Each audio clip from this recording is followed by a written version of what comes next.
मराठा आरक्षणाबाबत राज्य सरकारनं 2700 पानांचं प्रतिज्ञापत्र सादर केलं। त्यामुळे टीकाकारांची तोंड बंद झाल्याचा दावा मराठा आरक्षण समितीचे अध्यक्ष विनोद तावडे यांनी केलाय।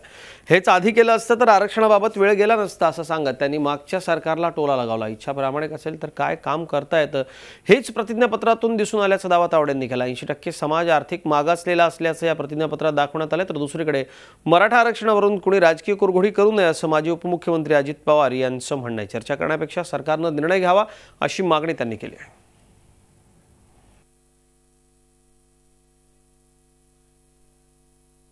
ज्या गोष्टी आम्ही केल्या, जे दाखले आम्ही दिले, जे आकडेवारीचं विश्लेषण आम्ही दिलं, हे जर आधी देता आलं असतं तर या आरक्षणाला स्थगिती न्यायालयाने दिली नसती। पण अतिशय 2 वर्ष